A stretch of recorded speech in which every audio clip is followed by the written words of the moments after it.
Good evening sir. Good evening sir. Good evening sir. Good evening sir. Good evening. Good evening sir. चलो good evening sir. Good evening बेटा।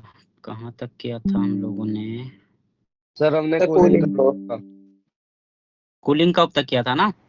Yes sir. Yes sir. Okay.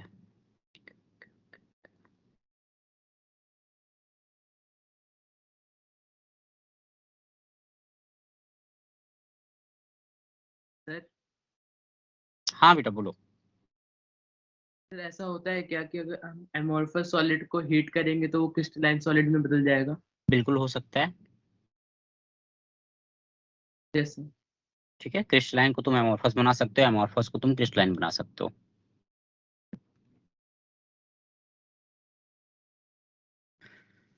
चलो ठीक है। Sir हाँ बोलो।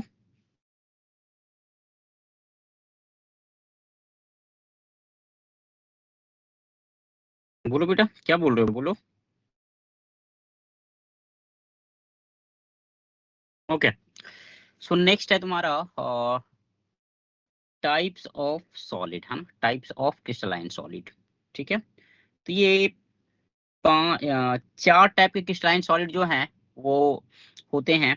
ठीक है, एक है मॉलिक्यूलर, मॉलिक्यूलर को स्क्रीन शेयर नहीं हुआ। ओ ओके ओके ओके।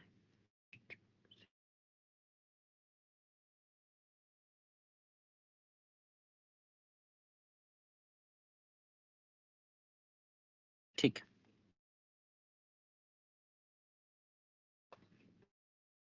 ओके। सो पहला तुम्हारा क्रिस्टलाइन सॉलिड का जो टाइप है इट इज मॉलिक्यूलर सॉलिड, है ना। मॉलिक्यूलर सॉलिड जो है ये कॉन्स्टिट्यूएंट पार्टिकल्स यहाँ पे मॉलिक्यूल्स हो जाएंगे, है ना। कॉन्स्टिट्यूएंट पार्टिकल्स और मॉलिक्यूल्स here। ठीक है,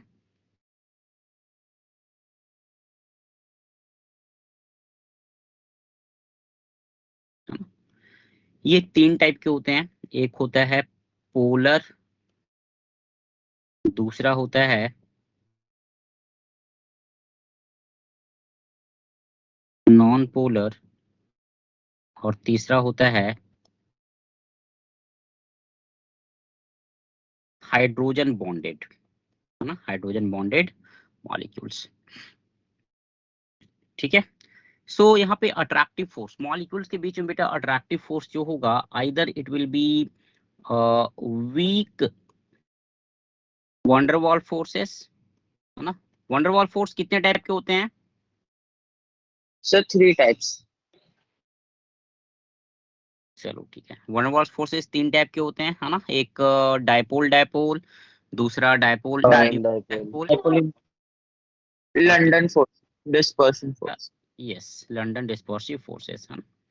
तो या तो वीक वंडरवॉल्स फोर्स होगा, है ना, या फिर एक हाइड्रोजन बॉन्ड हो जाएगा अगर हाइड्रोजन बॉन्डेड मॉलिक्यूल है तो, है ना, हाइड्रोजन बॉन्ड।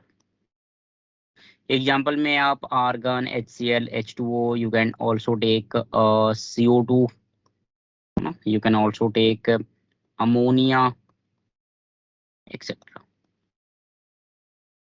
ठीक है, फिजिकल नेचर जो है दे आर नॉर्मली सॉफ्ट, है ना, सॉफ्ट होते हैं ये। ठीक है, electrical nature they are insulator, है ना, दे कांट कंडक्ट इलेक्ट्रिसिटी, है ना, दे आर इंसुलेटर। पानी इलेक्ट्रिसिटी कंडक्ट करता है? सर प्योर वाटर नहीं करता यस सर। हाँ, डिस्टिल्ड हाँ वाटर वो नहीं नहीं करता, डिस्टिल्ड वाटर नहीं करता। यस। अरे मॉलिक्यूलर कौन से होते हैं, मॉलिक्यूलर सॉलिड? मॉलिक्यूलर सॉलिड बेटा जिसमें जो कॉन्स्टिट्यूएंट पार्टिकल्स हैं वो मॉलिक्यूल हैं। जैसे मैं CO2 लूं, ड्राई आइस, तो ड्राई आइस में जो कॉन्स्टिट्यूएंट पार्टिकल है वो तुम्हारा CO2 है ना। आइस लूं, नॉर्मल आइस, तो आइस में तुम्हारा H2O इज द पार्टिकल। ठीक है, तो जिसमें मॉलिक्यूल जो है वो पार्टिकल है तो उसको हम बोलते हैं मॉलिक्यूलर सॉलिड, है ना। मेटालिक सॉलिड जो है, मेटालिक सॉलिड जो है यहाँ पे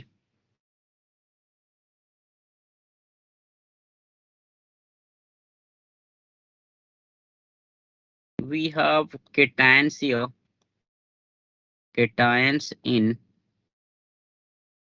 C pool of electrons. So the attractive force here will be, because we have cation and negative charge, so it would be electrostatic force of attraction, है ना? Electrostatic force of attraction, for example, जितने भी metals हैं सारे, है ना, normally ये hard होते हैं, है ना? Of course some exceptions are there, है ना? Some exceptions are always there, ठीक है? जैसे मैं अगर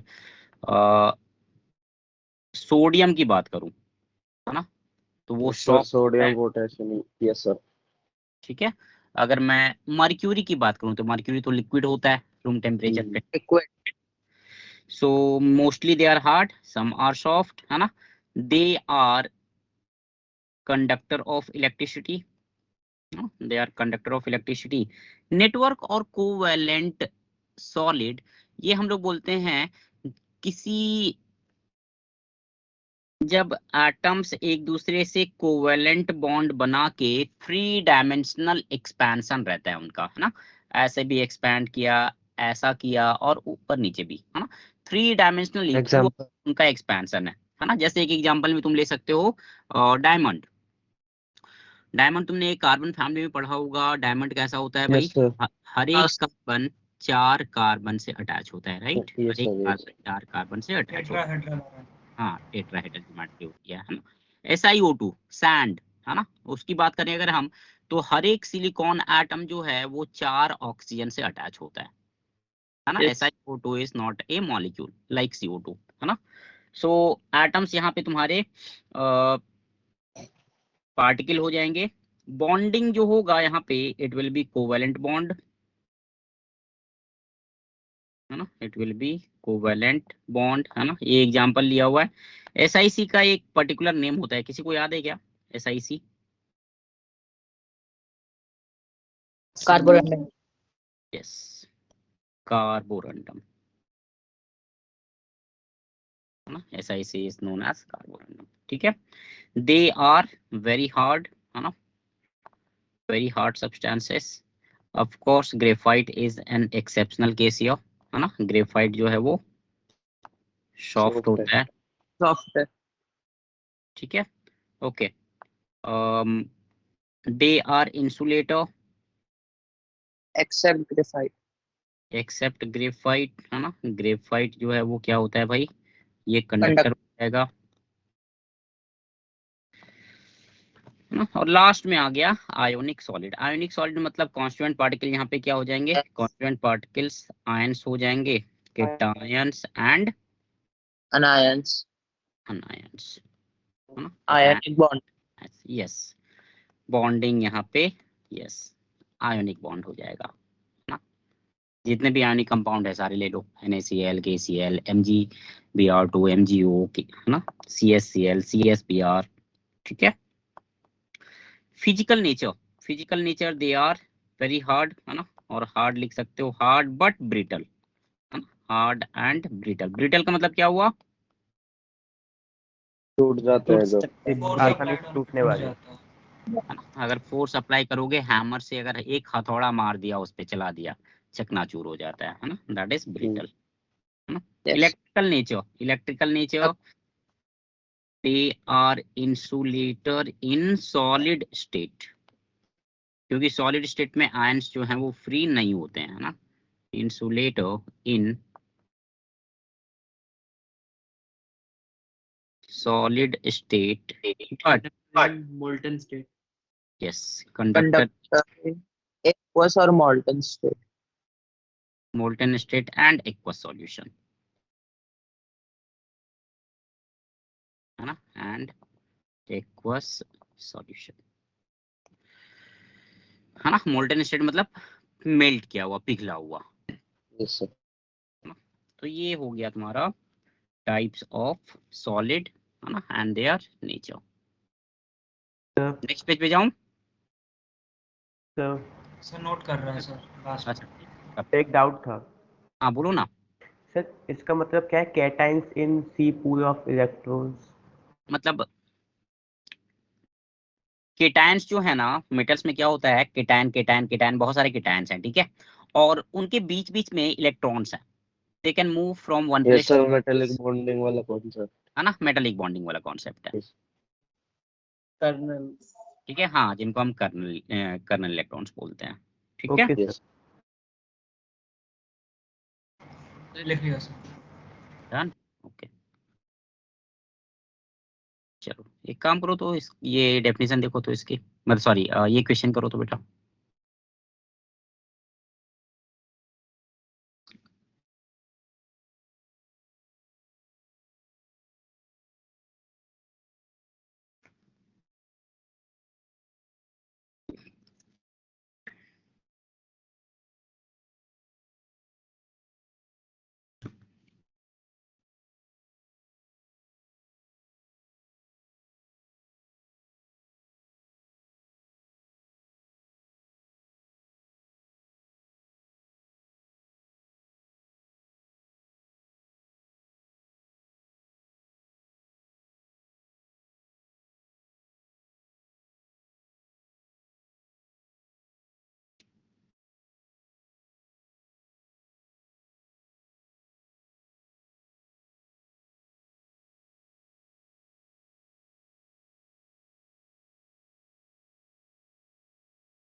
सर हाँ बेटा, हो गया सर। सर एक सिलिका का सर केमिकल फॉर्मूला सर भूल गया।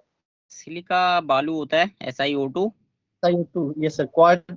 सर क्वार्ट्ज का भी यही होता है सर, और सिलिका का भी हाँ, यही। तो एक एमॉर्फस फॉर्म, एक सेकेंड, यस, सेम होता है सर। दोनों। हाँ बोलो।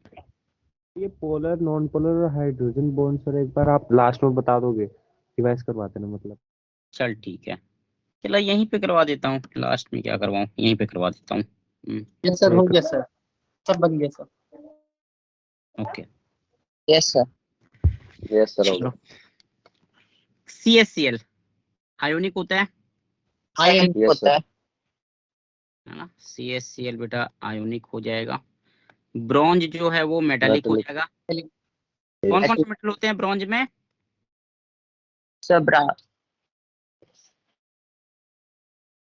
ब्रॉन्ज मिक्सचर होता है एल्यूमिनियम। कॉपर एंड टिन का, है ना, कॉपर एंड टिन का होता है मिक्सचर।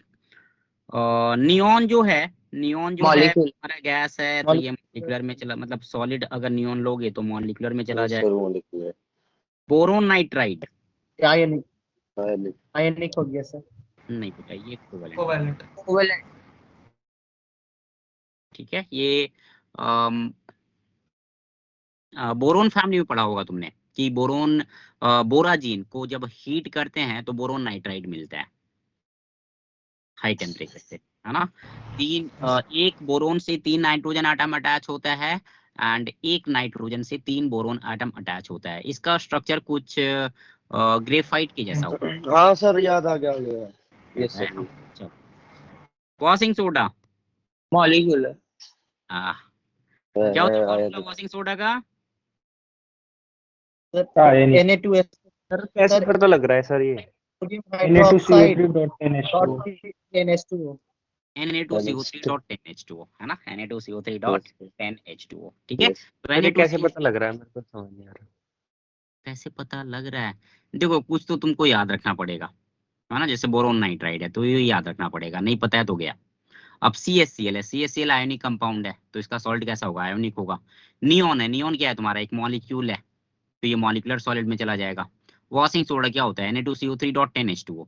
तो Na2CO3 is an ionic compound, ये तो पता होना चाहिए, है ना। Na plus and CO3 2 minus का कंपाउंड है ये, है ना। कार्बोरंडम, कार्बोरंडम सर SiC होता है। CSCl आयोनिक कैसे हुआ? अरे, आयोनिक कंपाउंड का कॉन्सेप्ट क्या है? Sharing of ion. Yes. Normally ionic compound किन के बीच में बनता है ये बताओ तो? नॉर्मली तो metal and non metal. Metal and non metal के बीच में। मेटल में नॉर्मली किसका लेते हैं हम लोग? ग्रुप 1 एंड ग्रुप 2 को लेते हैं। हाँ सर। बस ग्रुप 1 ग्रुप 2 के जो एलिमेंट हैं वो ग्रुप 17 एलिमेंट के साथ आयोनिक कंपाउंड बनाते हैं। ठीक है, नॉर्मली, है ना। तो CSCCM ग्रुप 1 का है, क्लोरीन ग्रुप 17 का है, आयोनिक कंपाउंड हो गया। ठीक है, कार्बोरंडम SiC कोवेलेंट होता है या नेटवर्क सॉलिड होता है ना। सॉलिड अमोनिया क्या होना चाहिए ये? Covalent, sir. Molecular molecular.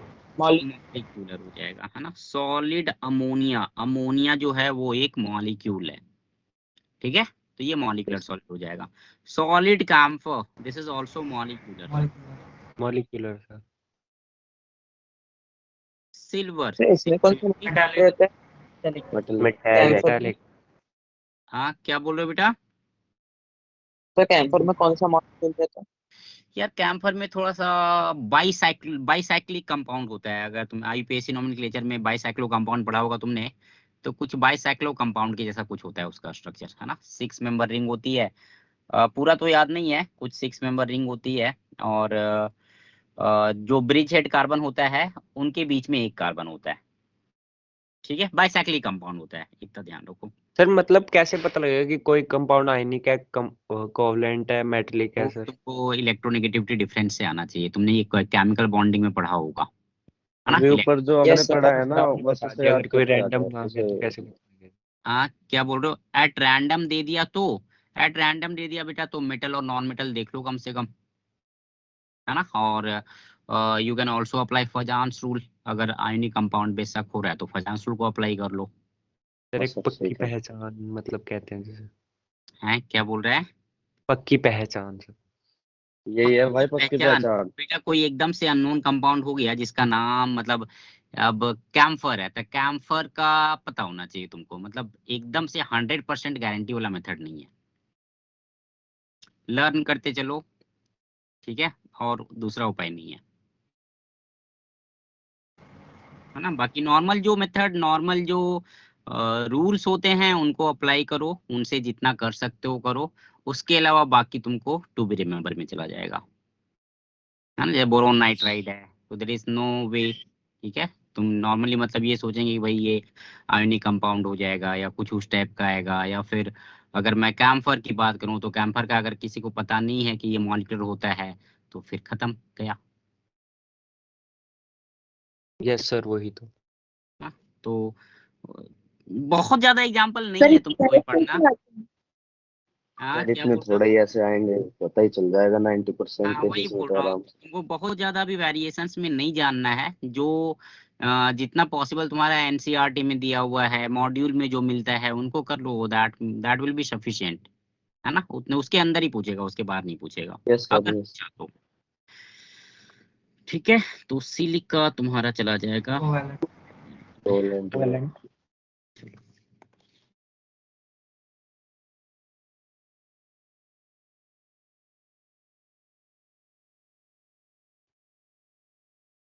Sir एमेल्गम क्या होता है?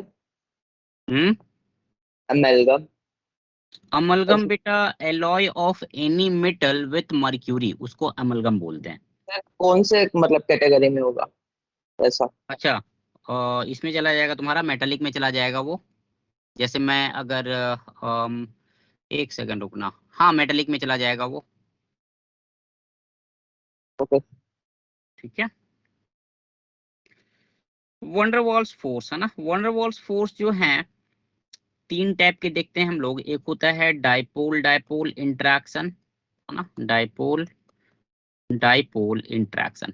डाइपोल डाइपोल इंटरेक्शन जो है ये होता है बेटवा, it it occurs between polar molecules,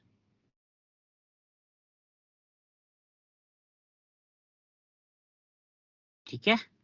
molecule polar होना चाहिए। पोलर मॉलिक्यूल का मतलब क्या हुआ कि डेल्टा प्लस डेल्टा माइनस वाला होना चाहिए, है ना।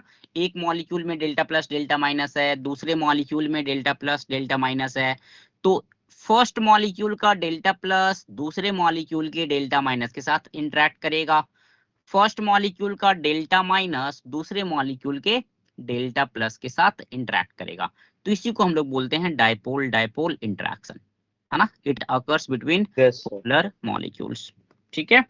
दूसरा होता है, सेकेंड में होता है dipole induced dipole interaction, dipole induced dipole interaction, है ना। ये कहाँ पे होता है भाई? तो ये होता है, it occurs between polar and non polar molecules, है ना, between polar and non polar molecules. ठीक है, for example you can take the example of, जैसे मान लो एक ले लिया मैंने अमोनिया, है ना, एंड अमोनिया को मैंने अगर आर्गन से इंटरेक्ट करवाया, ठीक है, तो देखो होता क्या है, व्हाट हैपेंस हियर, देखो ध्यान देना,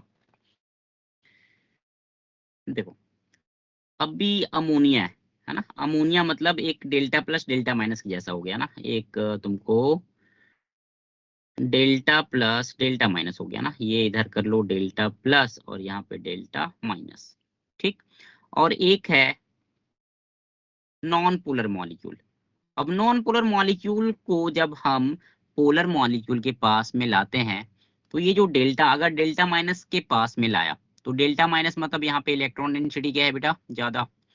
अब ये जो डेल्टा माइनस है, ये क्या करेगा, ये नॉन पोलर, हाँ कुछ बोल रहे हो? नहीं सर, आप कंटिन्यू कीजिए कोई और।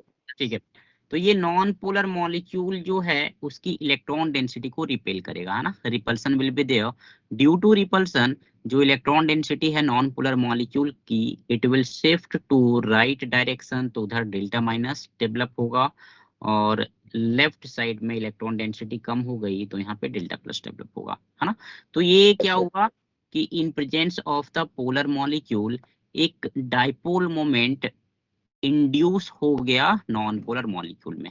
तो यहाँ पे एक डायपोल है परमानेंट वाला, दूसरा डायपोल है इंड्यूस्ड वाला, इनके बीच में जो इंटरेक्शन होता है, चार्ज घूमते रहते हैं तो अल्टरनेट एक तरफ आ जाएंगे।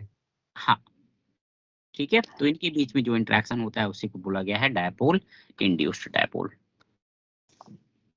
है ना।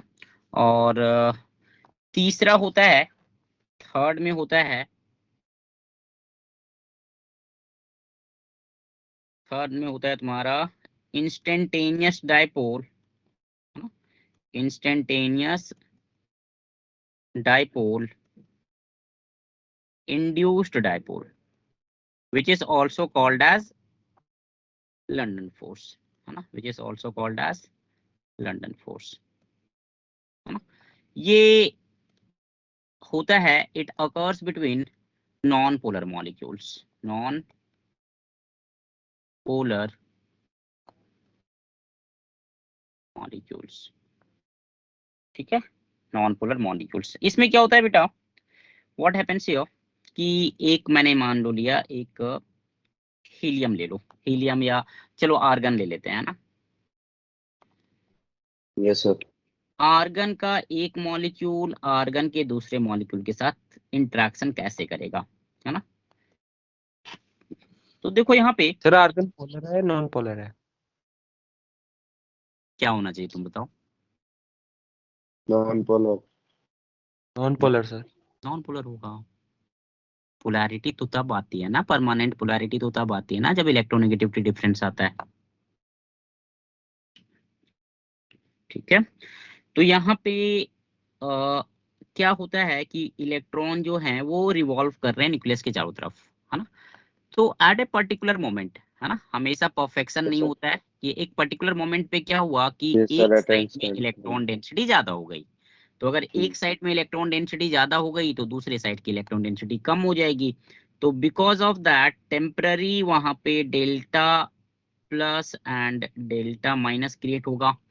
अब ये जो डेल्टा माइनस क्रिएट हुआ, है ना, ये डेल्टा प्लस डेल्टा माइनस जो क्रिएट हुआ, इसको हम लोगों ने नाम दिया instantaneous dipole. At a particular moment यहाँ पे एक डायपोल बना, है ना। अब ये डायपोल जो बना, ये क्या करेगा, जो इसका पड़ोसी मॉलिक्यूल है उसके इलेक्ट्रॉन डेंसिटी को रिपेल करेगा डेल्टा माइनस, तो डेल्टा माइनस जो है इलेक्ट्रॉन्स को रिपेल कर रहा है, सो सेकेंड मॉलिक्यूल में electrons will shift to right direction, तो वहां पे डेल्टा माइनस, और लेफ्ट साइड में डेल्टा प्लस। तो यहाँ पे एक इंस्टेंटेनियस डायपोल है, इस इंस्टेंटेनियस डायपोल ने दूसरे मॉलिक्यूल में डायपोल Induce कर दिया था। इंड्यूस किया, है ना, तो इंड्यूस्ड डायपोल, इसी को बोला गया लंदन फोर्स। सर ठीक है, हाँ सर इसमें डाउट ये है सर, हमेशा तो नहीं रहता, कुछ ही टाइम के लिए सर इंड्यूस डाइपोल रहता है सर।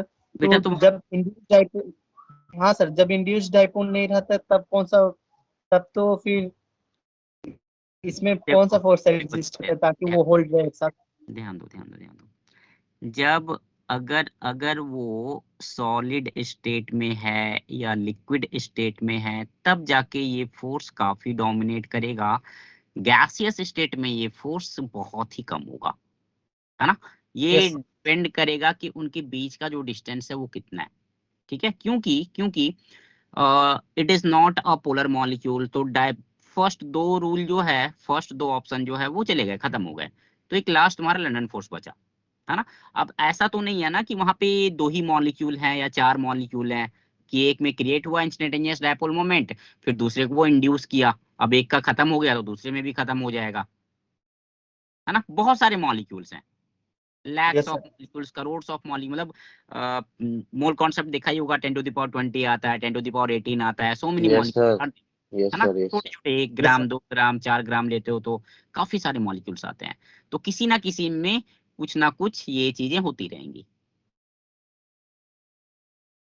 ठीक है, Yes, sir. Yes sir. चलो ठीक है, तो नेक्स्ट मूव करते हैं हम लोग crystal lattice, unit cell and lattice point. एक मिनट रुकना,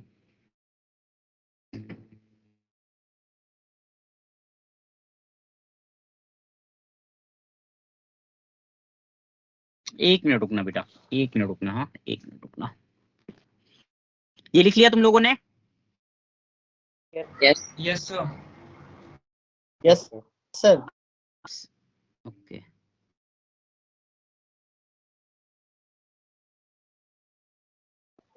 Yes, sir. लिख चुके सर। एक मिनट रुकना, एक मिनट रुकना।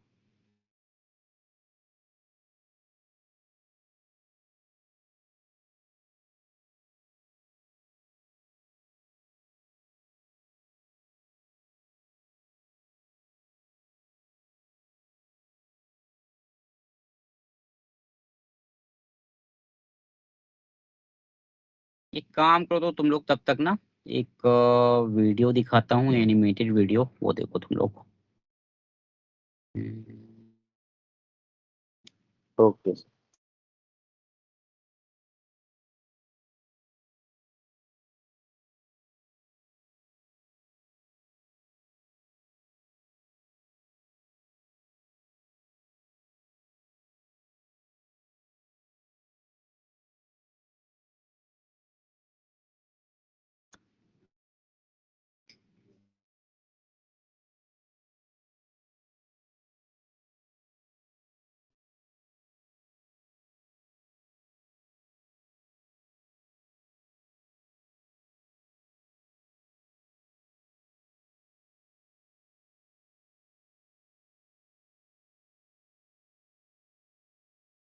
देखो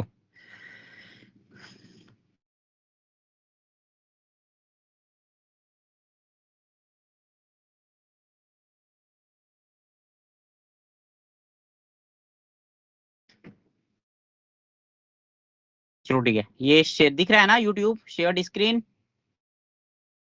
yes Yes, sir. sir. No yes sir. Sir. Yes sir. No sir. नहीं सर, मुझे भी नहीं दिख रही। एक मिनट। अभी है। अभी यस नो सर, सर। दिख रही है। Yes sir. Sir one note खुला हुआ है।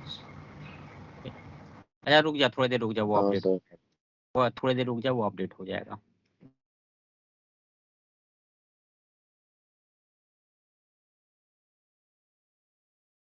Yes, sir. आ रहा है। आया? हाँ सर, आ गया। ठीक, Yes sir. देखो सर मेरा अभी भी नहीं आया। भाई एक बार रिजॉइन कर, आ जाएगा। हाँ एक बार साइन आउट, मतलब लॉग आउट करके लॉग इन करो तो फिर से। Okay sir. चलो ठीक है, सो स्टार्ट करने से पहले, है ना, थोड़ा सा डेफिनेशन समझ लेते हैं। Crystalline lattice, lattice point and unit cell, है ना। देखो जैसे डायमंड का केस हम लोगों ने देखा था। डायमंड में क्या होता है आ कि गया डायमंड में क्या होता है, हर एक कार्बन 4 कार्बन से अटैच होता है ना। Each carbon is attach to 4 different carbon atom. ठीक यस है, सर। तो वहां पे हम उनको टेट्राहेड्रली दिखाते हैं, है ना, कि एक कार्बन है वो 4 कार्बन से अटैच है, हाँ, वाया कोवेलेंट बॉन्ड। ठीक, तो ये जो यहाँ पे जो पिक तुमको दिख रही है, ये स्फेरिकल पार्टिकल्स, ठीक है ना, ये तुम्हारे पार्टिकल्स हो गए and their arrangement, the 3 dimensional arrangement of particles in space is called as crystal lattice. ठीक है ना, चलो स्टार्ट करते हैं वीडियो।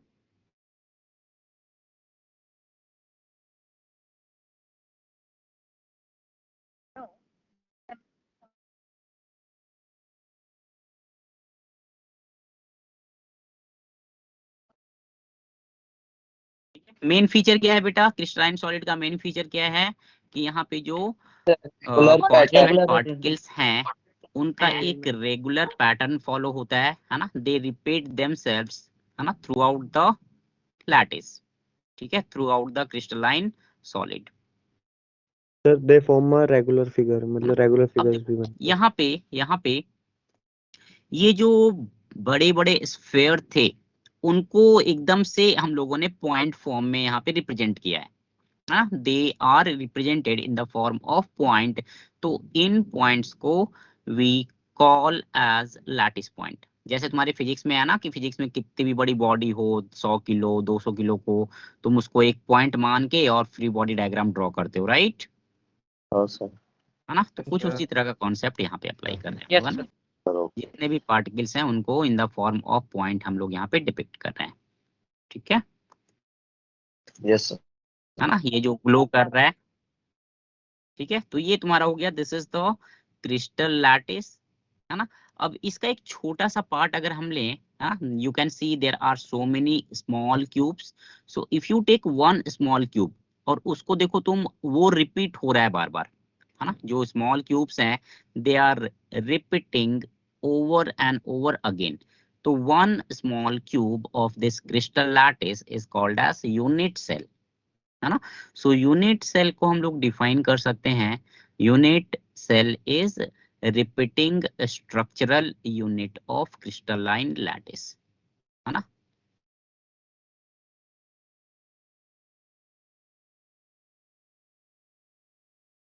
सर हम एक क्यूब को यूनिट सेल कह रहे हैं। हाँ बेटा, एक क्यूब को, ठीक है, जो स्मॉलेस्ट रिपीटिंग यूनिट होगा। क्या बोल रहे हो?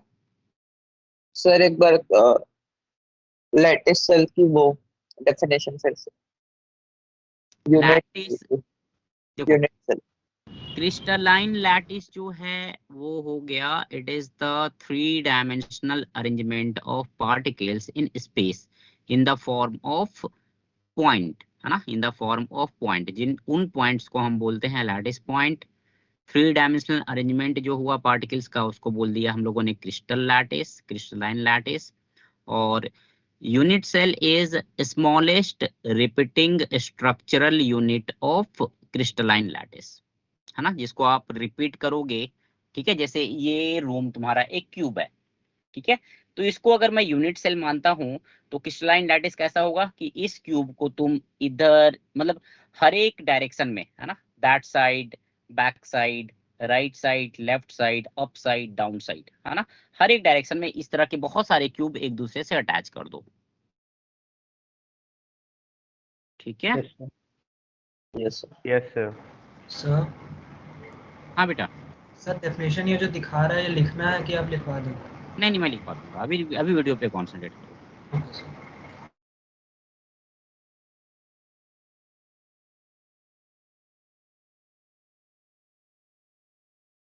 तो एक मैथमेटिशियन था ब्रेवियस, हाँ, ही फाउंड दैट कि there are 14 possibility of 3D लैटिस। ठीक है, उन लैटिस को हम बोलते हैं Bravais lattice.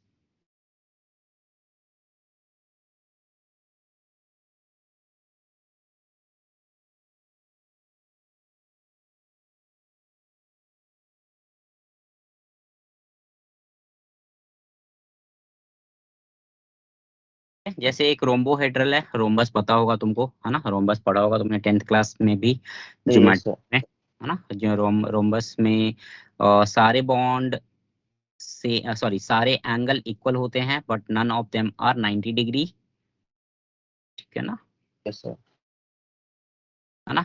Same way you have orthorhombic, orthorhombic मतलब एक मैच बॉक्स ले लो, माचिस का डब्बा, है ना। A is not equal to B, not equal to C, but सारे एंगल जो हैं वो 90 डिग्री होते हैं, है ना, मैच बॉक्स का जो डब्बा आता है।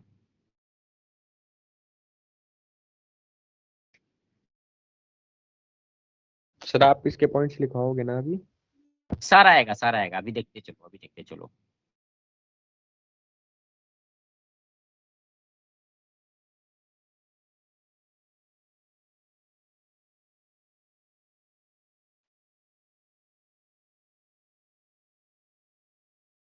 ठीक है, हर एक पॉइंट यहाँ पे लैटिस पॉइंट हो गया।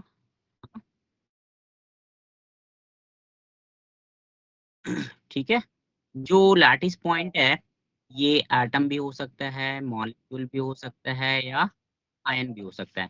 तुम लोग को साउंड आई थिंक सुन पा रहे हो क्या इसको?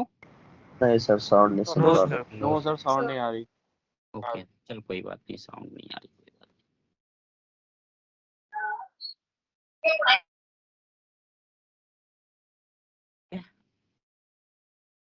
ठीक है, अब देखो यहाँ पे यूनिट सेल को ही दिखाएंगे। देखो ये एक यूनिट सेल हो गया, है ना, इसको रिपीट करते चलो। देखो यहाँ पे रिपीट करेंगे ये, है ना, you can see here when they are being repeated again and again, है ना, तो इसी को नाम दिया गया है क्रिस्टल लैटिस।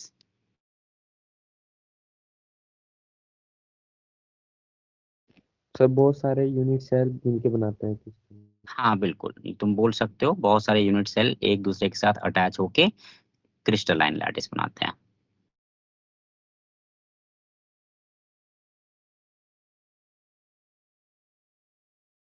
ठीक है, तो बेटा एक जो यूनिट सेल होता है उसको हम, उसमें 3 एजेस होते हैं, है ना, उसको नाम दिया है हम लोगों ने ए, बी एंड सी। ठीक है,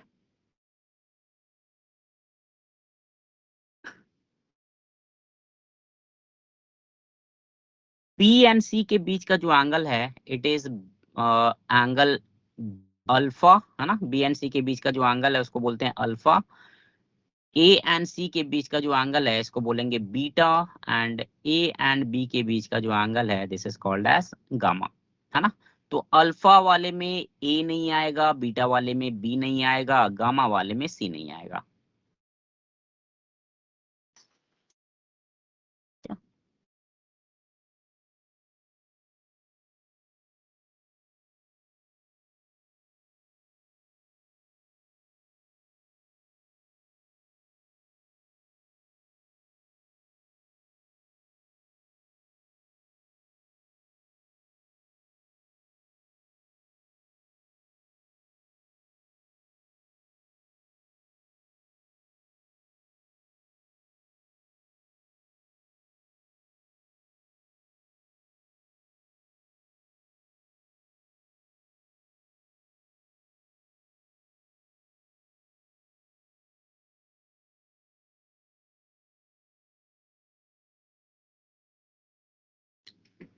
ठीक है, सो आई होप ये क्रिस्टल लैटिस, यूनिट सेल, ये सब सारी चीजें क्लियर हैं।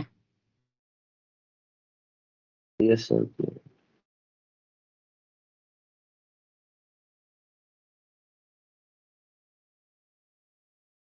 चली गई।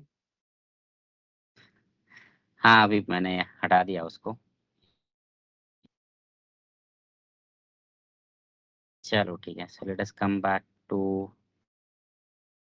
Lecture again. सर एक यूनिट सेल में कोई एटम्स हो सकते हैं, मॉलिक्यूल हो सकते हैं और आयन्स हो सकते यस, जो कांस्टेंट पार्टिकल्स हैं, हैं। It may be atom, it may be molecule, it may be ion. Sir atoms होंगे, एटम होगा एक यूनिट सेल में। मतलब एक से ज्यादा एटम हो सकते हैं यार, यस सर वही। है ना। देखेंगे आगे, देखेंगे कितने एटम होते हैं एक यूनिट सेल में, दैट वी विल सी। ठीक है, किसी में 2 एटम मिलेंगे, किसी में एक मिलेगा, किसी में 4 भी होते हैं, है ना, आगे देखेंगे। ठीक है, तो क्रिस्टल लैटिस की डेफिनेशन हम लोग लिख सकते हैं यहाँ पे। शेयर तो है स्क्रीन? नो सर, नहीं है।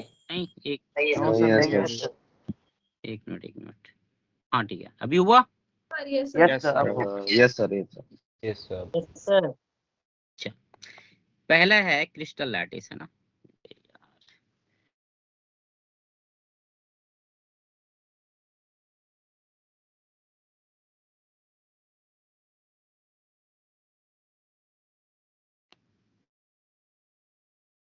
एक मिनट रुकना बेटा, एक मिनट रुकना।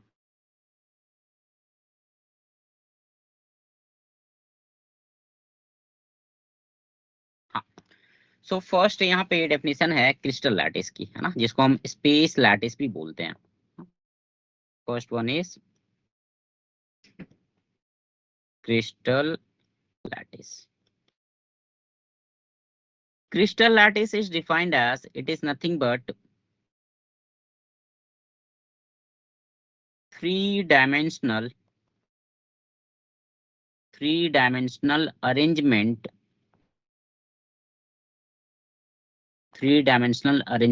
of particles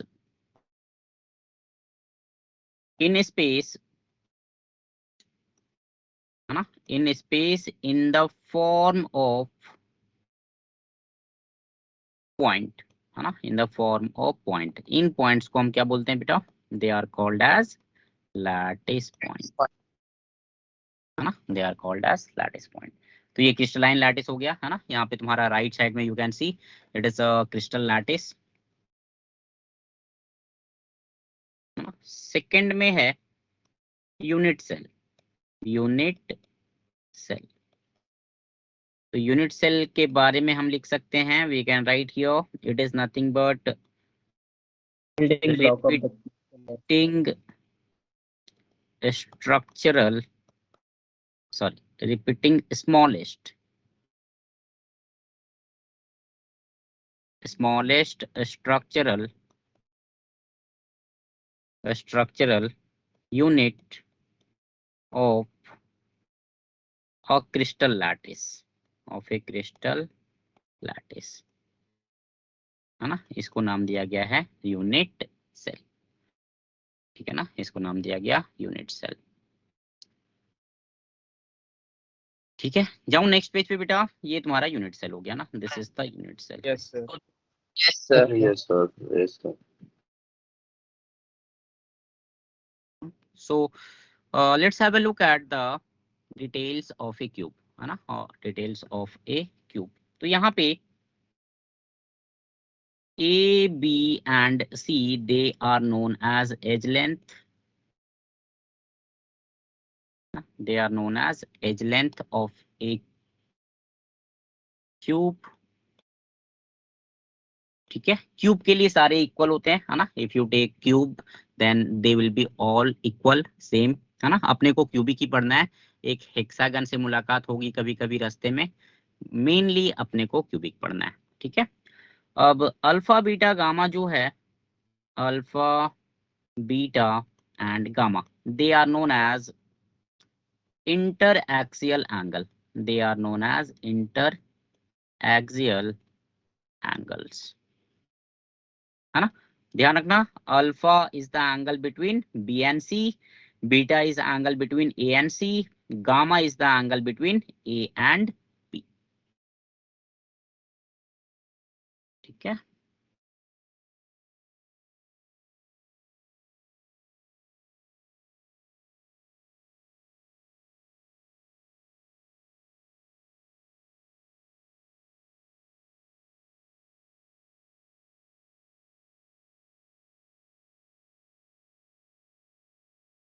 जाओ नेक्स्ट पेज पे।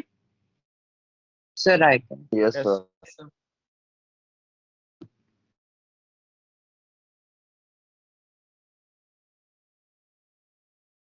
ठीक है, तो नेक्स्ट में देखते हैं बेटा, गामा क्या थे? Alpha beta gamma inter axial angle, the angle between the edge length. Turns. Done ना। Yes. Yes, sir. Yes sir. चलो नेक्स्ट में देखते हैं बेटा टाइप्स ऑफ यूनिट सेल, है ना, टाइप्स ऑफ यूनिट सेल। एक यूनिट सेल एक क्यूब में कितने कॉर्नर क्यूबॉइड होंगे? लग रहा था ऊपर वाला।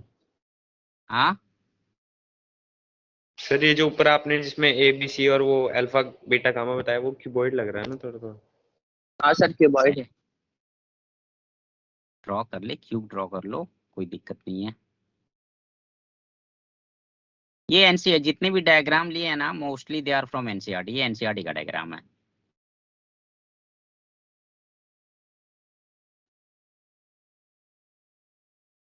यस सर, एनसीईआरटी में। चलो टाइप्स ऑफ यूनिट सेल, है ना। So in a cube there are 8 corners, ठीक है। क्या क्या होते हैं भाई ये देख लेते हैं, है ना, यहीं पे लिख लेते हैं। इन ए क्यूब देयर आर 8 कॉर्नर्स, है ना, 8 कॉर्नर्स, 6 फेसेस, 6 फेसेस, है ना, 6 फेस सेंटर, ठीक है ना। 6 फेसेस का मतलब क्या हुआ बेटा? 8 कॉर्नर तो आई थिंक इमेजिन हो ही गया होगा। 6 फेसेस का मतलब एक मेरे सामने का फेस, है ना, कोई भी एक क्यूब उठा लो तुम, ठीक है। तो एक आगे एक पीछे, है ना, अगर मैं इस रूम को देखूं तो, है ना, एक इधर सामने का, एक बैक साइड, एक लेफ्ट सॉरी राइट साइड, एक लेफ्ट साइड, एक ऊपर वाले साइड में और एक नीचे साइड में, ठीक है। 6 फेसेस हैं, 8 कॉर्नर है ना। फेस सेंटर किसको बोलेंगे हम? फेस सेंटर का मतलब हुआ the point at which face diagonal intersect with each other, है ना। तो 6 faces, 6 face centre and 12 edges, है ना। एजेस काउंट कर सकते हो ना, एजेस देखो यहाँ पे yes sir. Yes sir. 12 edges, ठीक है। तो ये तुम्हारा हो गया details of the cube. Primitive unit cell, है ना, primitive unit cell. Primitive unit cell क्या होता है बेटा? हियर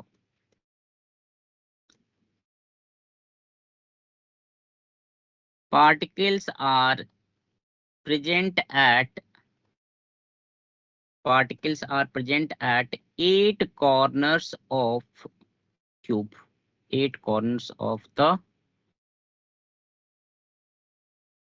unit cell, है ना, 8 corners of the unit cell, ठीक है, जैसे यहाँ पे डिपिक्ट किया हुआ है ना, राइट साइड में। नॉन प्रिमिटिव और सेंटर्ड यूनिट सेल, है ना, सेंटर्ड यूनिट सेल, हाँ। सर सबका डायग्राम भी बनाना है। डायग्राम नहीं, ठीक है, नहीं भी बनाओगे तो चलेगा, बट इजी रह एक जाएगा डायग्राम के साथ सर, एकदम दिमाग में। एक डायग्राम थोड़ा सा प्रैक्टिस कर लो। जैसे मैं प्रैक्टिस कैसे करोगे, देखो ध्यान दो, मैं यहाँ पे देखो ड्रॉ कर रहा हूँ एक, है ना, एक ड्रॉ कर रहा हूँ मैं।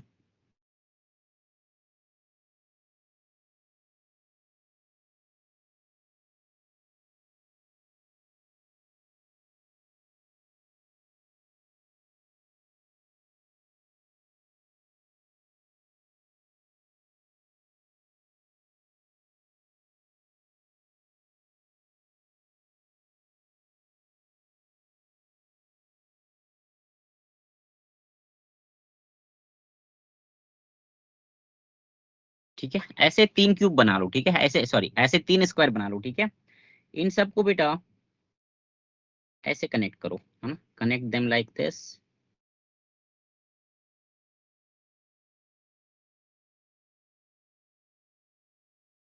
ठीक है, ऐसा कनेक्ट कर लिया।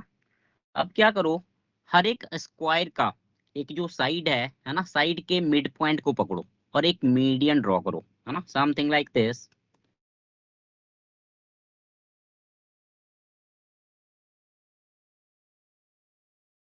1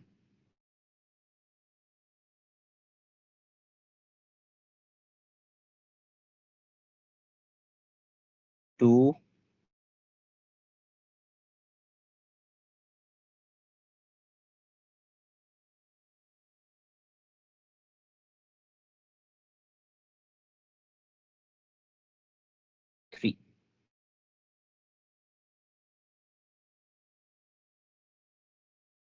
ठीक है, इन तीनों को भी एक दूसरे के साथ कनेक्ट कर लो, है ना, ऐसे कुछ ऐसे।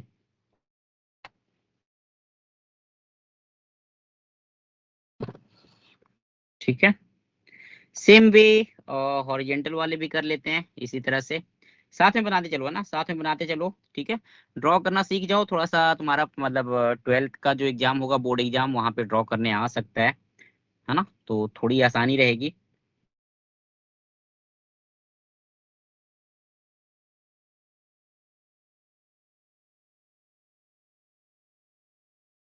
वन,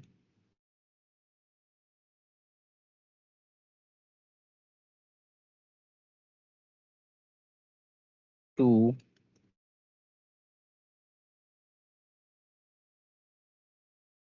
एंड 3, है ना।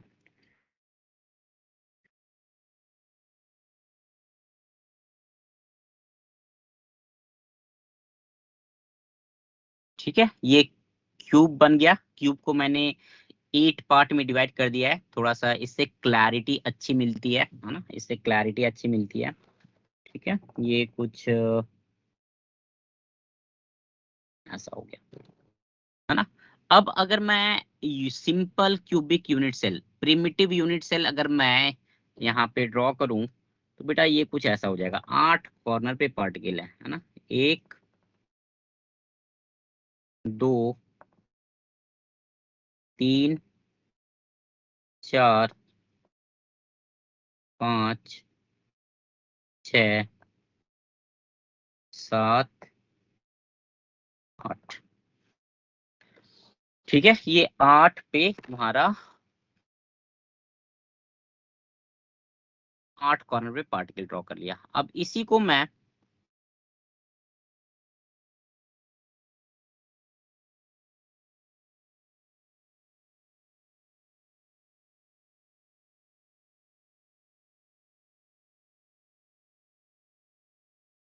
तीन पार्ट बना रहा हूं मैं, है ना।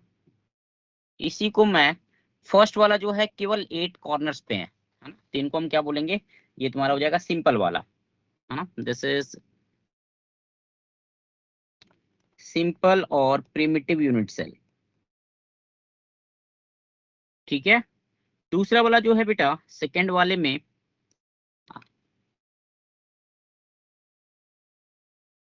चलो ठीक है, एक बार देखते हैं यहाँ पे फिर से, आवाज जा रही है मेरी ना वहां पे। Yes sir. Yes, Yes, sir. sir.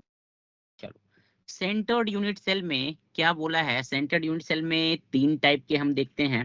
पहला है, first one is body centred unit cell, body centred, है ना। दूसरा है यस सर। फेस सेंटर्ड, है ना, face yes centred unit cell, है ना, फेस सेंटर्ड यूनिट सेल। और तीसरा है, थर्ड में है बेटा end centred unit cell, end centred unit cell. ठीक है, होता है क्या यहाँ पे, होता है क्या यहाँ पे, बॉडी सेंटर का मतलब ये हुआ, इसको थोड़ा सा, बॉडी सेंटर का मतलब हुआ कि जो पार्टिकल्स हैं, है ना, जो कॉन्स्टिट्यूएंट यस सर। पार्टिकल्स हैं, they are present at they are present at 8 corners as well at the as center of the body. body center, body center। अब बॉडी सेंटर किसको बोलेंगे भाई, तो बॉडी सेंटर देखो, एक मिनट रुकना, एक मिनट रुकना, बॉडी सेंटर देखो, ध्यान दो, ये जो रूम है ना, ये जो रूम है बेटा, मैं ये कॉर्नर ले रहा हूँ, ये मेरे सामने, मेरे सामने में, या तुम अपने रूम को देखो, है ना, लुक एट योर रूम। ठीक है, अब एक कॉर्नर तुम पकड़ो, है ना, एक सामने वाला कॉर्नर तुम पकड़ो, मेरे सामने जो है लेफ्ट साइड में फ्रंट वाला, ठीक है, और बैक साइड में नीचे वाला, है ना, राइट में इधर इधर नीचे। ठीक है, so that they are diagonally opposite to each other, है ना, इसको हम बोलेंगे बॉडी डायगोनल। ये ऊपर से उस कॉर्नर से नीचे इस कॉर्नर तक, इनको हम क्या बोलेंगे, बॉडी डायगोनल। तो अपने रूम में देख के बताओ तो, how many body diagonal are possible. Sir हुआ नहीं होगा, एक ही पॉसिबल है। ओके, और कोई? अच्छा बॉडी डायगोनल, हाँ बॉडी डायगोनल तो सर एक चार, दो फोर, चार चार। क्या हो मुझे जाएगा? लगा बॉडी सेंटर पूछ रहा। फोर। ठीक है, आ रहा है सबका ना? यस सर 4 है। ठीक है, रूम को थोड़ा सा पकड़ के चलो, है ना, अपने रूम को पकड़ के चलो, है ना, उसको एक क्यूब मान के उसको उसमें उसी में हम लोग अपना सॉलिड स्टेट अच्छे से करने वाले हैं। ठीक है, थोड़ा सा वो विजुअलाइजेशन हो जाएगा ना तो समझने में काफी आसानी रहती है। सर ये बायजूस भी आ गया यहाँ पर। पढ़ाई पे वो तो ध्यान दे एक यार, साल से हम बैजूस आ कर रहा रहे है हैं कि आकाश आ रहा है, क्या भाई। मतलब बात तुझे कर रहे उससे? हैं। हैं? सर टाया, फिर ऐसा लग रहा है ना बायजूस में पढ़ रहे हैं। अरे टाया पे आकाश है बायजूस का। हो गया भाई एक साल, एक 1.5 साल हो गया टाई अप में।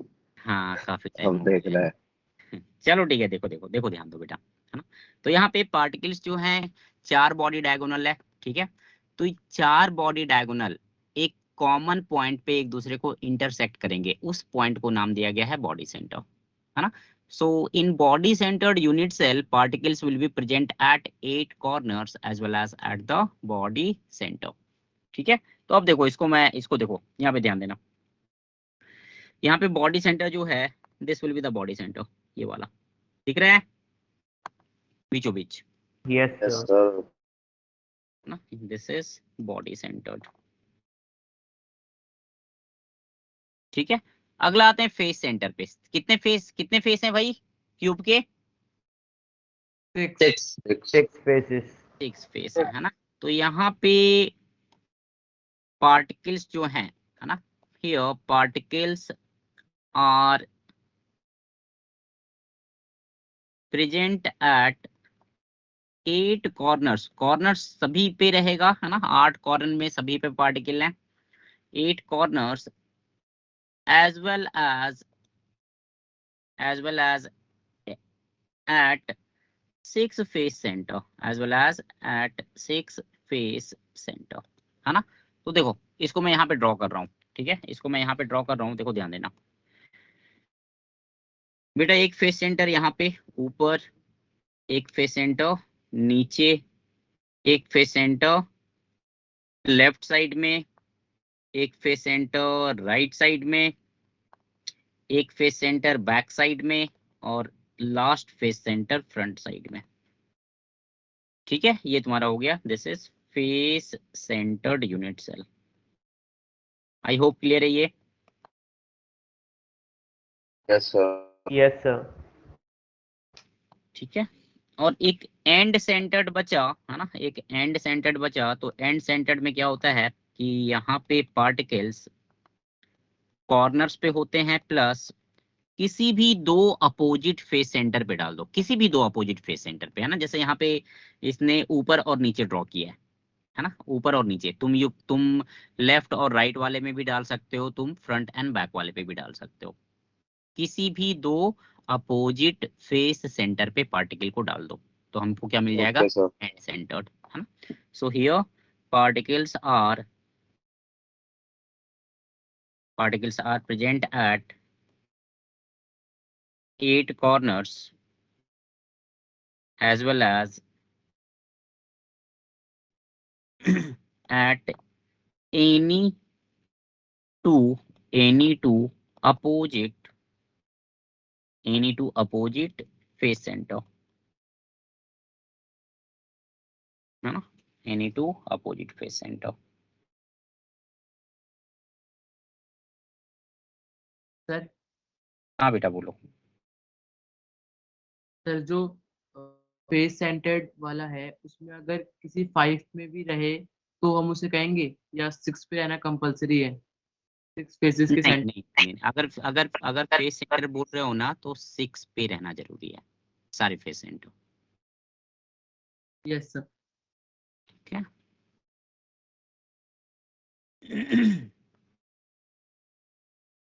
डन। Yes sir.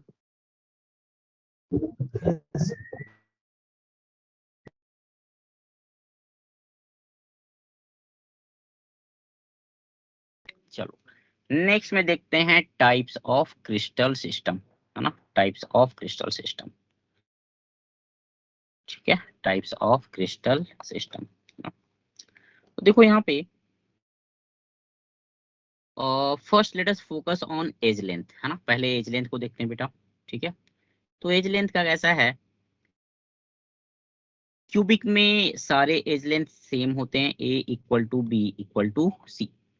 टेट्रागोनल में जैसे ही गए तुम तो ये हो जाएगा ए और बी तो बराबर हो गए, बट सी जो है वो अनइक्वल हो जाता है ना, सी जो है वो अनइक्वल हो जाता है। ठीक है, नेक्स्ट में सारे अनइक्वल हो जाते हैं, A is not equal to B is not equal to C, सारे अनइक्वल हो जाते हैं। ठीक है, ये तुम्हारा एक पैटर्न हो गया बेटा। पैटर्न क्या है, पहले में सारे अनइक्वल, दूसरे में एक अनइक्वल, तीसरे में सारे अनइक्वल, है ना। इस पैटर्न को नाम देता हूं मैं 1 2 3। तो पहला 3 जो है वो 1 2 3 है। ठीक है, अब अगला जो 3 होगा वो 3 2 1 होगा। 3 2 1 का मतलब क्या हुआ कि A not equal to B not equal to C, 3 फिर 2 2 मतलब A equal to B not equal to C, है ना। और 3 2 1 रोम्बोहेड्रल, यहाँ पे A equal to B equal to C. तो पैटर्न क्या है तुम्हारा 1 2 3 3 2 1, है ना। ये पैटर्न है 1 2 3 3 2 1। ठीक है, लास्ट में सारे अनइक्वल होते हैं, है ना। लास्ट वाला जो है ट्राइक्लिनिक, सारे अनइक्वल होते हैं।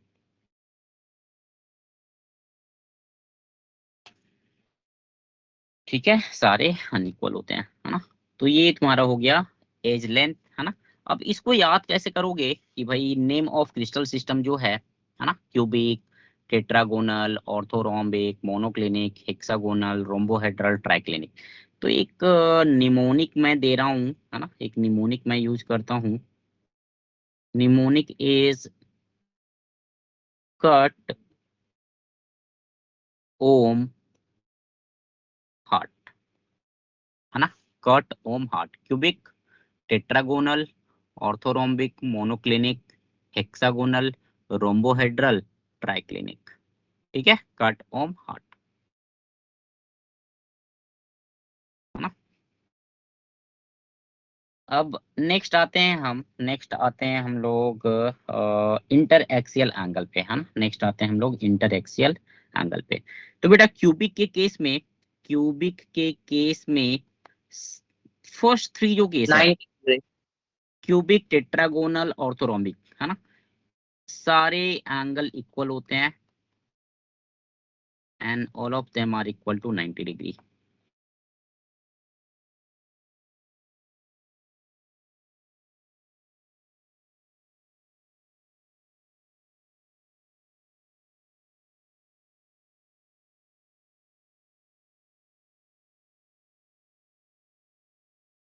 ठीक है, रोम्बोहेड्रल में सारे इक्वल होते हैं, है ना, all are equal, but none of them are 90 degree, है ना, none of them are 90 degree.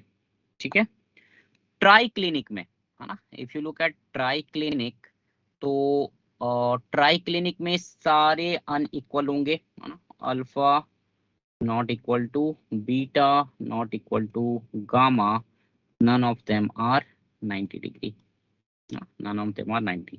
Hexagon का केस बताओ, तो हेक्सागन, अगर मैं एक हेक्सागन लेता हूं तो एंगल कितना होगा, एनीवन? 120. 120। चलो, हेक्सागन में बेटा एक एंगल देखो, हेक्सागन का कैसा रहता है हिसाब, हेक्सागन का यूनिट सेल कैसा होता है, एक हेक्सागन है ना, एक हेक्सागन लिया, ये दूसरा हेक्सागन लिया, और हेक्सागन में कितने वर्टिसेस कितने हो जाएंगे, हेक्सागन में 6, 6. है ना। तो वर्टिसेस बाय वर्टिसेस दो हेक्सागन को एक दूसरे से कनेक्ट कर दो, you will get 1 unit cell of hexagon, है ना, 1 यूनिट सेल ऑफ हेक्सागन। तो बेटा जब इसको तुम कनेक्ट करोगे यहाँ पे, तो ये एंगल कितना बना रहा है, 90 डिग्री, इधर वाले साइड के साथ और इधर वाले साइड के भी साथ, है ना। तो यहाँ पे सर एक बार ये वाला दोबारा बता दीजिए, हेक्सागन वाला समझ में आया। 1 मिनट रुको। Sir okay. हाँ बेटा बोलो। सर वो रोम्बोहेड्रल में नॉट इक्वल टू 90 डिग्री आएगा ना?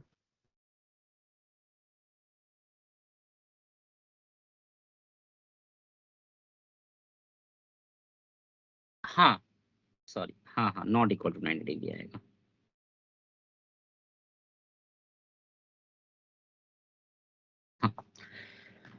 हेक्सागोनल क्लोज पैक्ट है ना। हेक्सागोनल स्ट्रक्चर कैसा होता है, एक डायग्राम दिखा देता हूँ है ना, वो it will give you a better idea.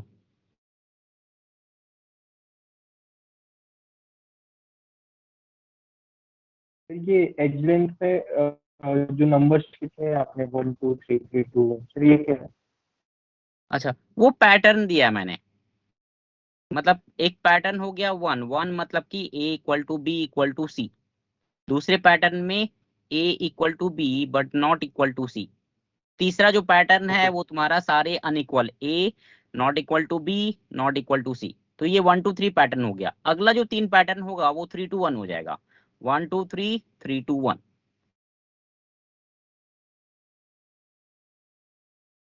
ठीक है। Yes, sir.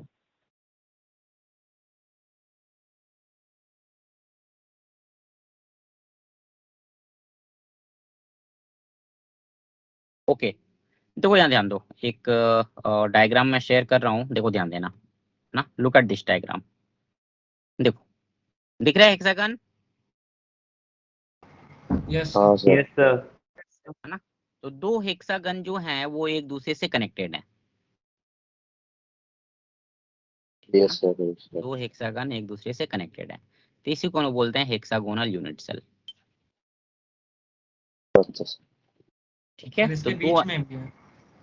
बीच में पार्टिकल सर से वो देखो, इनके बीच वाले पॉइंट कितने हैं? बीच में 3 पॉइंट होते हैं बेटा। Okay sir. ठीक है, बीच में 3 पॉइंट होते हैं।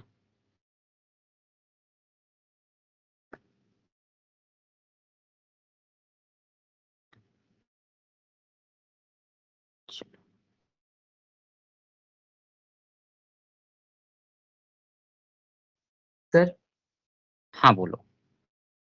सर जैसे आपने ऊपर कराया था अभी प्रिमिटिव और सेंटर्ड वाला, वैसे अब हेक्सागोनल शेप में भी होगा? अच्छा, किसमें क्या क्या होता है वेरिएशन, वही यहाँ पे लिखने वाला हूँ अभी। ठीक है, मैंने जो ऊपर करवाया था वो मैंने क्यूब के लिए यूज किया था, है ना। क्यूब में देखते हैं वेरिएशन, देखते हैं भाई ये पॉसिबल वेरिएशन जो लिखा हुआ है ना। तो इस जैसे क्यूबिक में एंड सेंटर्ड नहीं होता है। क्यूबिक में अभी तक हम लोगों को केवल सिंपल वाला मिला है, बॉडी सेंटर वाला मिला है एंड फेस सेंटर वाला मिला है। ठीक है ना। Hexagon, rhombohedral and triclinic, last 3 जो है इसमें केवल सिंपल वाले होते हैं, बाकी और कोई भी नहीं होता है इसमें, ओनली सिंपल। Yes sir. ठीक है, ये 1 2 3 लिखा है, बाद में ठीक है। कंफ्यूजन तो नहीं होगा ना, मिटा दूं क्या इसको? नहीं सर, नहीं नहीं, कुछ कंफ्यूजन नहीं। सब बता दो। No confusion. चलो ठीक है, पैटर्न एक दिया है और सर कुछ नहीं इससे है। फिगर्स में भी तो पता लगेंगे ना एंगल अभी। अभी फिगर्स, फिगर्स तो हैं ही, लेकिन ऐसे ध्यान रख ले ज्यादा अच्छा है। फिगर्स तू देख, ट्राई हाँ क्लिनिक वो तो सर याद ही हाँ के रख लेंगे। हाँ, एक एक मतलब एक पैटर्न ध्यान रखो और कुछ नहीं करना है तुमको, है ना। एक पैटर्न को ध्यान रखो और कुछ नहीं सर करना है। ठीक है सर, सब क्लियर है, कोई दिक्कत चलो ठीक है। So in monoclinic alpha equal to gamma is equal to 90 degree, beta is not equal to 90 degree, beta is not equal to 90 degree. और हेक्सागन में बेटा alpha is equal to beta equal to 90 degree and gamma will be equal to 120 degree. ठीक है, तो ये angle का हो गया, है ना। पॉसिबल वेरिएशन में, इन पॉसिबल वेरिएशन क्यूबिक वाले में सिंपल वाला मतलब प्रिमिटिव यूनिट सेल नोन है, सिंपल सभी में होगा, है ना, सभी में सिंपल होगा। ठीक है, लास्ट 3 जो है वहां पे केवल सिंपल होगा, सिंपल के अलावा और दूसरा नहीं होता है।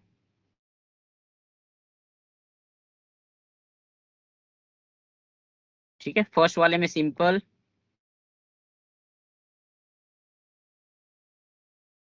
Body centre and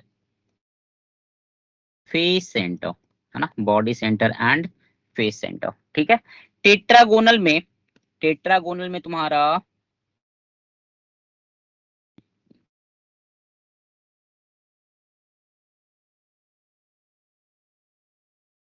okay, tetragonal में बेटा सिंपल एंड बॉडी सेंटर हो जाएगा, है ना, सिंपल एंड बॉडी सेंटर, है ना, simple and body centre. Orthorhombic में सारी पॉसिबिलिटी है, चारों पॉसिबिलिटी हो जाएगी, सिंपल,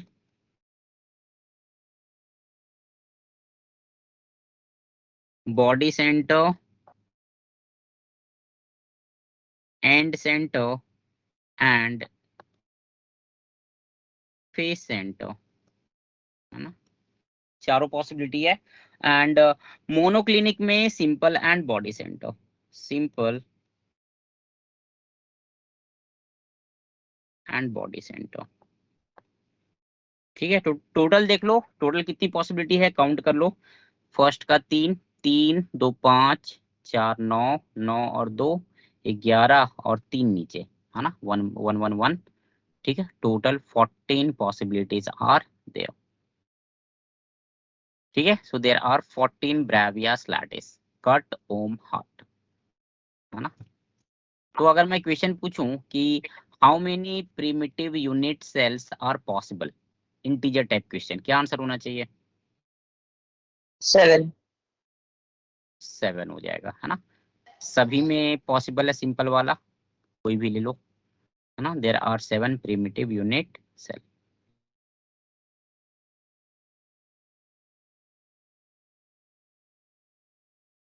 आगे बढ़ूं, लिख लिया है क्या? सर लिख रहा हूँ थोड़ा सा। है ना। एग्जाम्पल में देखो, एग्जाम्पल में यहाँ पे तुम silver copper, silver and copper ये ध्यान रख लो, है ना। NaCl नमक जो खाते हो उसका ध्यान रखना ही चाहिए भाई, है ना। नमक हो गया, हीरा हो गया, डायमंड, है ना, ZNS हो गया। ठीक है, सेकंड में इंपॉर्टेंट नहीं है, रोम्बिक सल्फर का ध्यान रख लो, मोनोक्लिनिक सल्फर का ध्यान रख लो, है ना, ग्रेफाइट का ध्यान रख लो,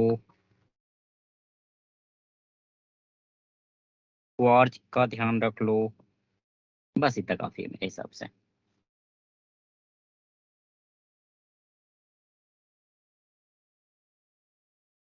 सर लिख लिया। अरे रुको सर, ये ज्यादा जल्दी लगता है। लिख ले लिख ले।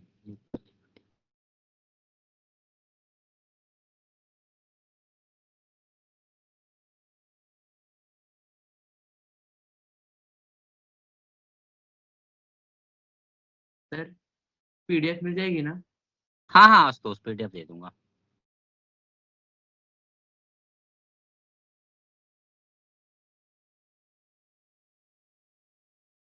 हो गया सर। चल ठीक है, किसी को डाउट है कहीं पे अभी तक पूछ सकते हो, कहीं पे अभी तक जितनी भी चीजें हम लोगों ने कवर की है कहीं पे डाउट है किसी को, पूछ सकते हो। हम ये पता कैसे लगा रहे हैं कि जैसे क्यूबिक में बस वो 3 ही होंगे और कोई नहीं होगा? नहीं, एक सेकंड, क्यूबिक में वही वही 3 होंगे मतलब एग्जाम्पल की बात कर रहे हो क्या? नहीं सर, जैसे सिंपल और सेंटर और फेस सेंटर ये होंगे। वेरिएशन की बात कर रहे हैं। अच्छा अच्छा, वेरिएशंस। नहीं बेटा, ये एक्सपेरिमेंटल है, इसका कुछ नहीं कर सकते।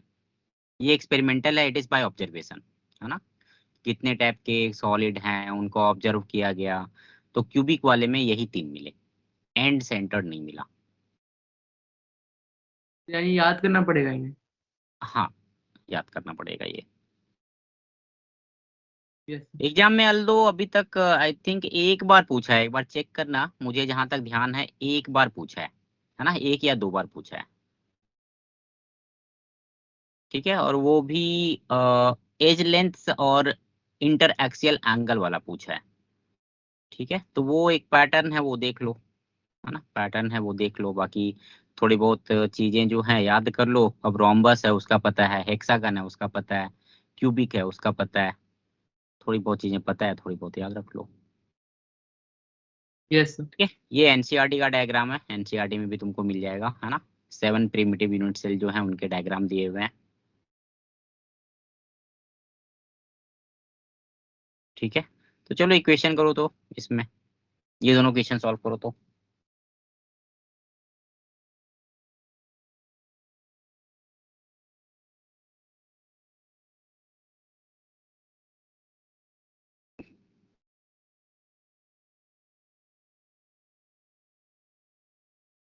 सर फर्स्ट का तो ट्राई क्लिनिक है सर।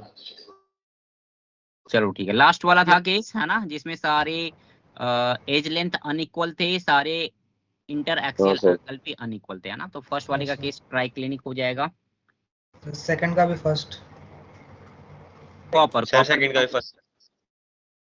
Yes sir. ठीक है, कॉपर सर बिलोंग, ये कैसे हो ऐसे आएंगे सर मेंस में यस भी सर सीधा सीधा। हाँ सीधा पूछेंगे और कुछ नहीं, मतलब सीधा ही पूछेंगे, सीधा पूछेंगे। सर कैसे ये होगा याद करना पड़ेगा बेटा।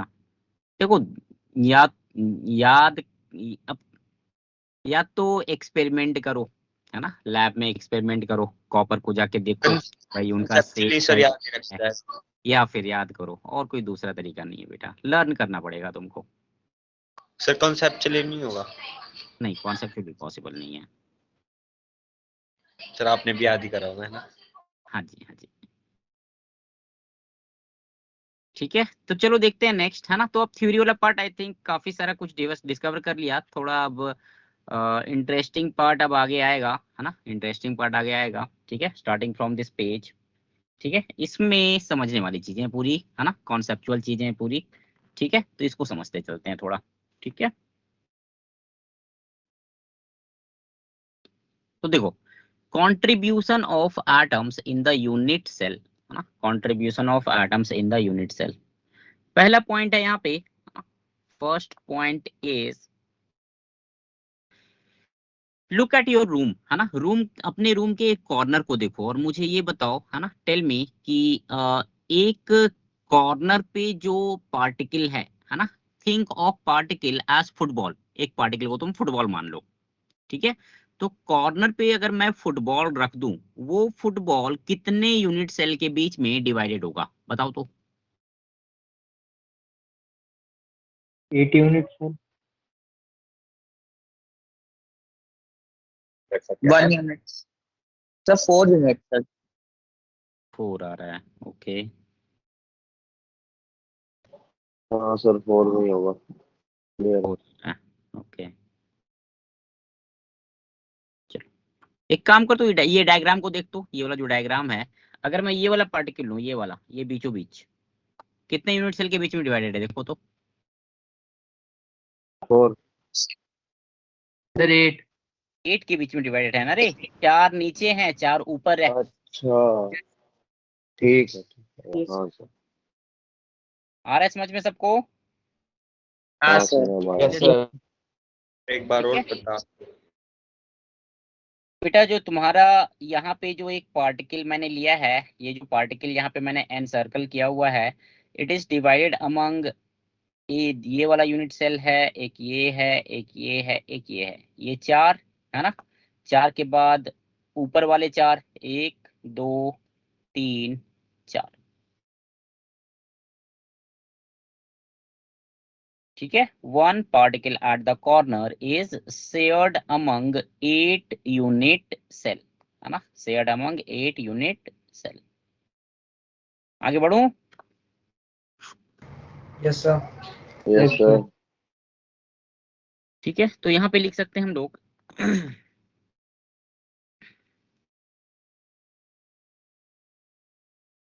Particle at corner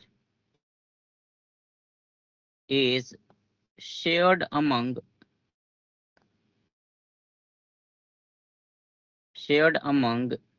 8 unit cell, है ना, 8 unit cell. So contribution to 1 unit cell कितना हो जाएगा? Contribution to 1 unit cell will be 1/8। 1/8 yes sir 1/8। ठीक, चलो दूसरा पॉइंट है, पार्टिकल एट एज सेंटर, ये तुम लोग बताओ तो फिर से, एज सेंटर पे जो पार्टिकल है it is shared among how many unit cell, है ना। एज सेंटर का बताओ मुझे और फेस सेंटर दोनों का बताओ। Edge centre and face centre दोनों का बताओ, तो मैं 2 मिनट में आता हूँ। अपने रूम को देखो, थोड़ा सा विजुअलाइज करने की कोशिश करो, है ना। Look at your room, look at the edge of your room, है ना। कोई भी एक एज ले लो ऊपर का, है ना, और ये थोड़ा सा विजुअलाइज करो कि ये जो एज मेरे सामने है ये कितने क्यूब्स के बीच में शेयर्ड है। मैं 2 मिनट में आया, करो तो इसको।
किसी ने कोई ग्रुप ग्रुप में बनाया हुआ है क्या?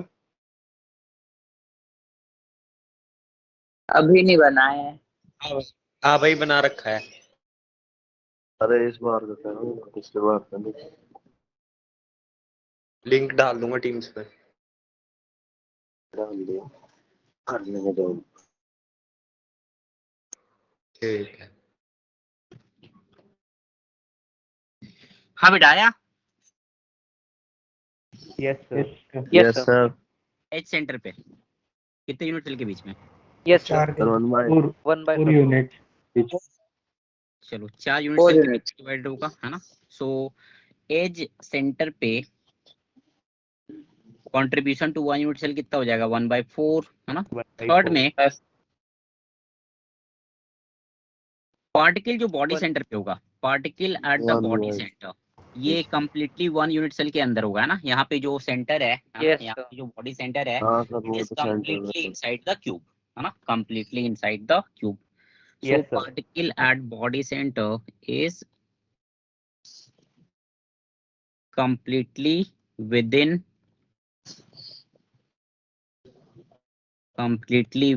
the unit cell, है ना। और लास्ट पॉइंट है particle at face centre. Face centre पे कितने के बीच में शेयर्ड है बेटा? 1 बाय 2. 2।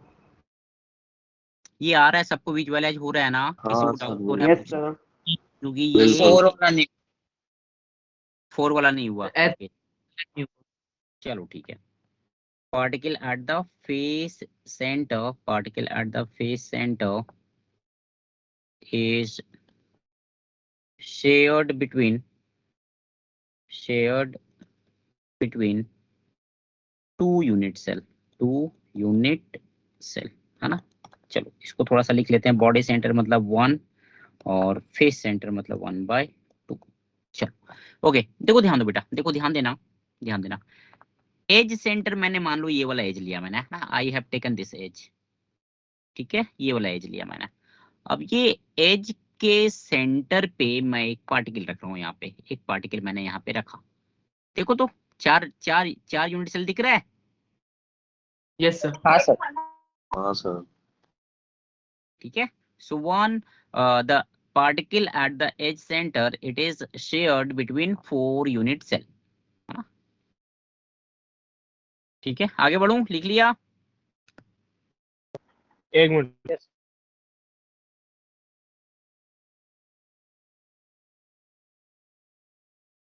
सर फोर्थ वाला।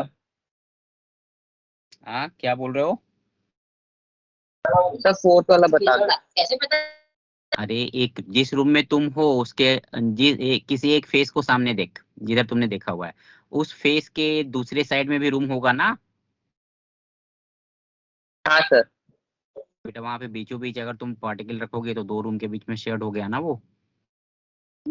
Okay sir.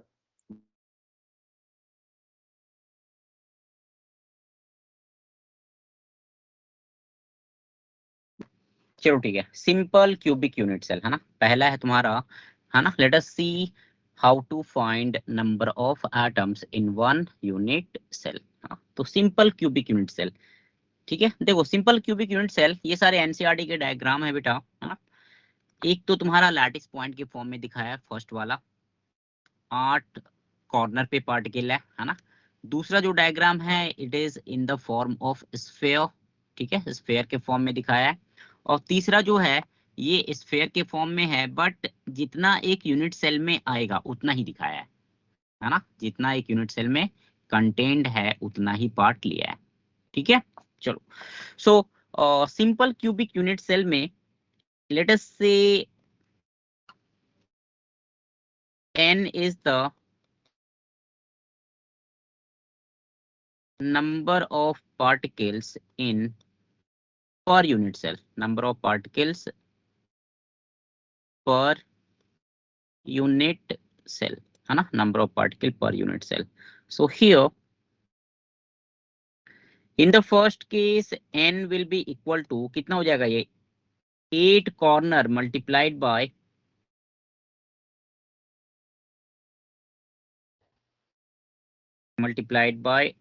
number of particle,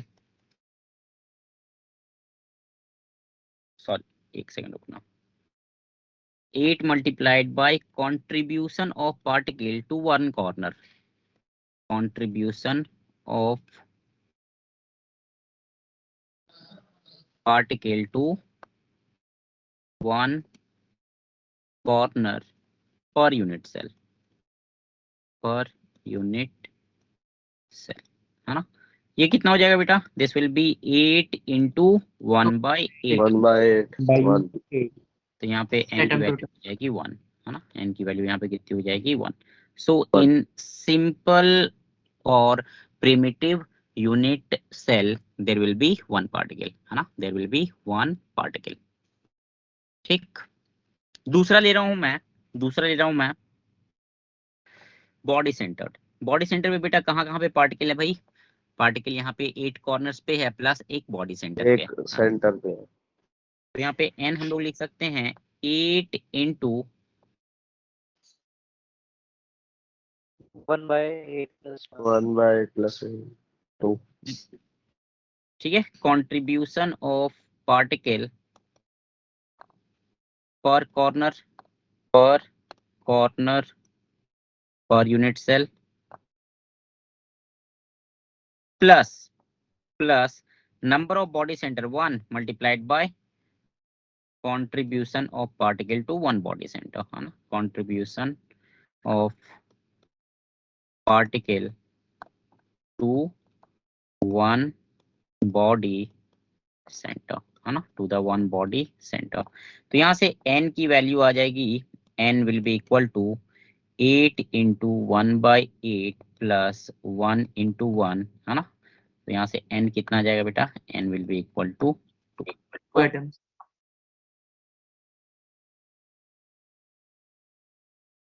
doubt है कहीं पे? No sir. ठीक है, अगला है, ये लिख लिया, done? Yes sir. Yes sir. Yes sir. Yes sir.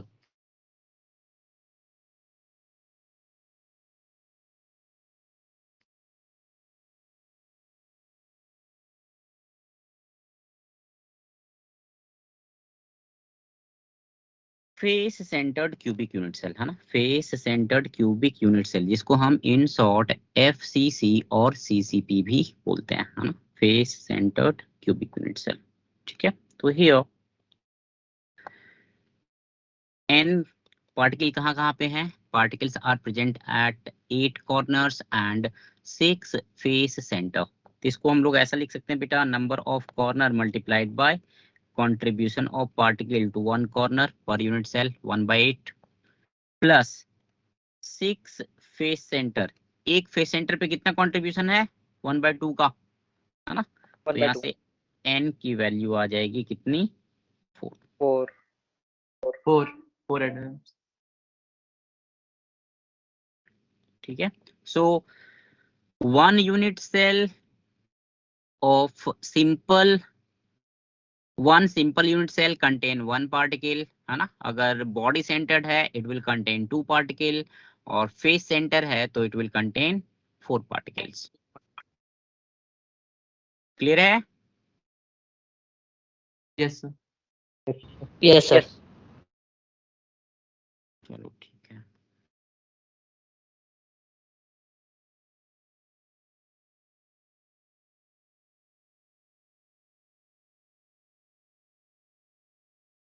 Sir एक बार बता दो हाफ कैसे आया? ये देखिए यहाँ यहाँ यहाँ ये डायग्राम दिख रहा है, ये वाला look at this diagram. Yes sir. ये 2 यूनिट सेल है ना, 2 यूनिट सेल एक दूसरे से कनेक्ट किया हुआ है। एक बीच में जो वॉल है ना, जो फेस है बीच वाला, यहाँ पे एक बॉल रखा हुआ है बेटा, तो ये जो बॉल है ये दोनों यूनिट सेल के बीच में हाफ हाफ डिवाइडेड होगा, राइट? ओके सर, यस ठीक है सर। है ना, यस सर। ठीक है, तो n इक्वल टू 4 आ गया ना, n इक्वल टू 4 आ गया। ठीक है, चलो एक नेक्स्ट देखते हैं हम लोग, कोऑर्डिनेशन नंबर, है ना, कोऑर्डिनेशन नंबर। कोऑर्डिनेशन हम लोग डिफाइन करते हैं, है ना, इसकी डेफिनेशन है number of neighbour particles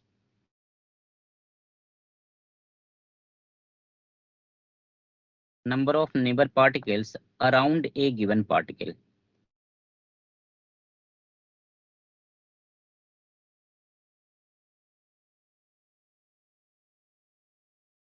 around a given particle, है ना, at minimum distance।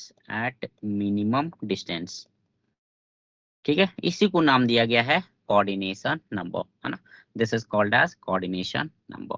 ठीक है, तो यहाँ पे एक क्लोज पैक्ड स्ट्रक्चर हम लोग देखते हैं। एक बार NCERT, कल तुम लोग की क्लास नहीं है, परसों छुट्टी है, 2 दिन तुम्हारे पास टाइम है बेटा, है ना, NCERT एक बार क्लोज पैक्ड स्ट्रक्चर अच्छे से पढ़ के आना। Okay, sir. ठीक है, जैसे मैं यहाँ पे क्लोज पैकिंग Okay, इन sir. 1 डायमेंशन में देख रहा हूँ, देखो ध्यान देना, क्लोज पैकिंग इन 1 डायमेंशन देख रहा हूँ, तो यहाँ पे कोऑर्डिनेशन नंबर जो होगा कितना होना चाहिए बताओ तो, for a given particle what is the coordination number? 2। ठीक है, कोई भी एक पार्टिकल ले लो, मान लो ये पार्टिकल मैंने लिया, है ना, तो इसको 2 पार्टिकल टच कर रहे हैं, ये पहला और ये दूसरा। ठीक है, तो कोऑर्डिनेशन नंबर को तुम ऐसे भी बोल सकते हो कि अराउंड अ गिवन पार्टिकल, है ना, a given particle is touched by how many particles, that is called as coordination number. ठीक है, this is close packing in 1 dimension, है ना, क्लोज पैकिंग इन 1 डायमेंशन।